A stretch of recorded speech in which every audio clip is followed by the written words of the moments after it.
إلى شرف النبي صلى الله عليه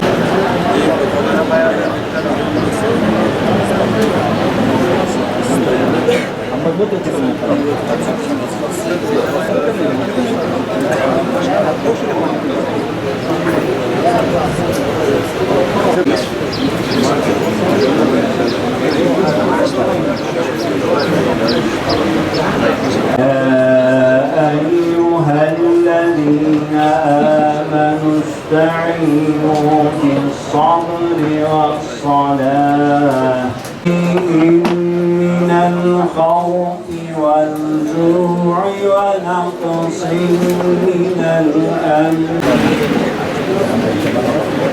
يقاتلون في سبيل الله فيقتلون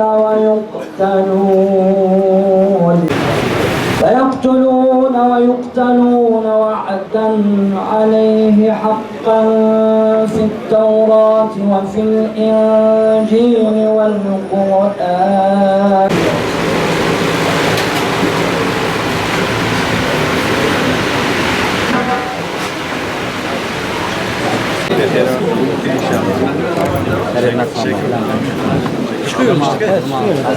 حمدي خدي بتابورجي بويا الحمد لله حمدي hocam selamünaleyküm.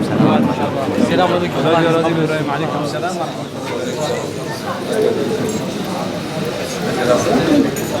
Sevdalarım da orada değil mi hocam? Sevdalarım da orada. Evet. Ama Arapça bölümünde. Bak üzeridir genellikle.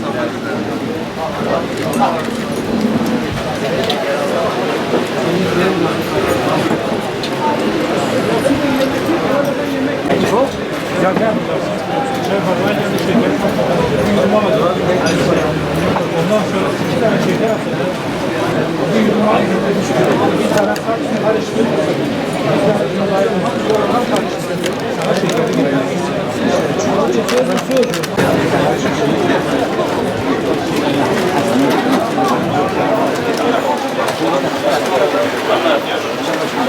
Euzubillahimineşşeytanirracim. Bismillahirrahmanirrahim. Elhamdülillahi Rabbil alemin. Vessalatu vesselamu ala hayri halqi Muhammedin ve ala alihi ve sahbihi ecmaîn ve bi nestaîn. Malum ben Tatvan'daydım. Bu hadise oldu. Yani biz buraya gelmeden biz tahammül edemedik. Yani bir Müslüman, samimi, müttaki bir kardeşimiz namaz üzerine ve şehadeti biz tahammül edemedik. Biz geldik onun taziyesi yapmak için. Yani şimdi Peygamberimiz Aleyhisselatü Vesselam yani bu şehitler hakkında diyor bir şehit en az 70 kişi akrabalarından ki cehennemi ateşi hak etmiş olanlarına şefaatçi yapar. İşte bu kardeşimiz hem de namaz üzerine tarihte belki böyle bir hadise olmamıştır. Yani Resulullah'ın ashabları bir sefer 70 kişi insanların hidayeti için göndermişse 70 kişiye ihanet yapmışlar, onları şehit etmişler.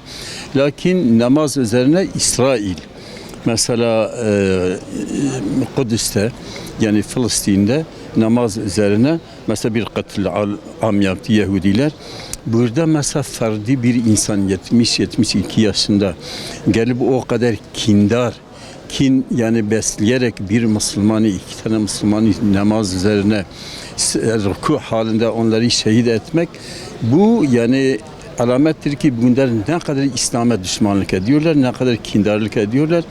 Dolayısıyla Allah-u Teala şimdi mesela bu insanımız Allah-u Teala zaten onların mükafatını verir. Şimdi mesela bu insan dünyaya gelmek isterse sen bütün dünyayı ona verirsen Allah-u Teala o şehadet mükafatı ona verdikten sonra o dünyaya gelmezler. Dolayısıyla mesela bu İslam'a karşı, Müslümanlara karşı bu kindarlığı yapanlar onların yerleri cehennemdir. Allah-u Teala inşallah dünyada da ahirette de. Lakin mesela nasıl bizim arkadaşlarımızdan Yasin Bero de şehit olduğu onun şehadeti bütün Türkiye'de yankı etti. Mesela Aytaç Baran nasıl mesela onun şehadeti Türkiye'de yankı yaptı. Bu kardeşimizin Sacit'in şehadeti inşallah onlarınkinden de daha fazla yankı yapar ki Türkiye'nin Cumhurbaşkanı, Cumhurbaşkanı yardımcısı, bütün mesela bakanlar yani bu tepki gösterdiler. Bizim çok bir yandan biz mahzun oluruz, öbür yandan bizim davamız için kim daha şehadete layık olsa bu yani davanın tabiatı budur.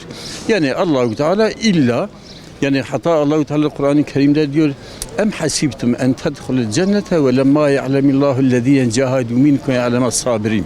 Siz zannediyorsunuz ki cennete gireceksiniz. Yani Allah'ın cenneti öyle bir hoşluk vardır. Biraz önce söyledik, ne insan gözü görmüş, ne kulağı işitmiş, ne kalpler üzerine tasavvur etmiş. Allah'ın cenneti ucuz değildir ki. Üstad Bediüzzaman zaman diyor cennet ucuz değildir. Cehennem de lüzumsuz değildir. Allahu Teala cenneti salih kulları için yapmıştır. İşte mesela Allahu Teala diyor sizden ediyor musunuz ki o cennete gireceksiniz ama siz cihad yapmayacaksınız. O cihadın eziyet meşakkatleri üzerine sabır etmeyeceksin. Yani dünya şeyler yenidir. Yani mesela insanlar hizmet edecek. Mesela meşakkatleri görecek. O Allah'ın huzuruna gidip mükafatını alacak. Bak şehitler Hazreti Halid mesela hastayken hasta düşmüş, sonra yatağı üzerine vefat etti. Vefat zamanında ağladı. Onun oğlu dedi, baba sen ölümden korkuyorsun. Dedi ben ölümden korkmuyorum. Şimdi şeysini kaldırdı, elbiselerini, vücudu hep kılıçlar, yaraların yeri ki tabi yaralar iyileşmişti. Ben bütün arkadaşlarım cephelerde, çöllerde şehit oldular. Ben de deve gibi makamında evimde öleceğim. Ben onun için ağlıyorum. Yani Resulullah'ın ashabileri eğer şehit olmamış olanlar ağlıyordular.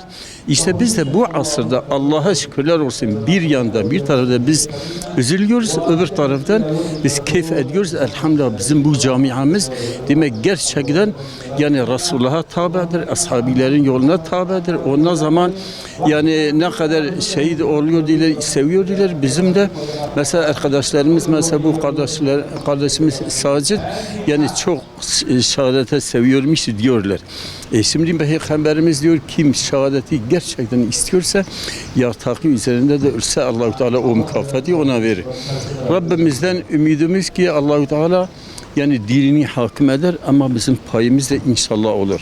Yani hususen mesela bu son zamanlarda seçimden sonra yani mesela bu bizim arkadaşlarımızdan, davamızdan, cemaatimiz bahsedilirken ben inanmışım ki Allah-u Teala bazı görevleri bize yani yüklendirecek ama biz sabırlı olmalıyız. Gitgide takvamızı, amelimizi, ibadetimizi artırmamız lazım. O Allah'a doğru gitmemiz lazım. Allah-u Teala diyor eğer siz meşile, normalde bana yürürseniz ben herveleyle yani süratle size geleceğim yani nusratiyle ve yardımıyla Allah-u Teala bize yardım eder. Allah-u Teala bizi bir kardeşimizin şehadetinden mahrum edin. Onu da bize de şefaatçi yapsın. Kıyamette cennete bizi beraber yani Hazreti Resulullah'a komşu yapsın inşallah. Esselamu Aleyküm ve Rahmetullah.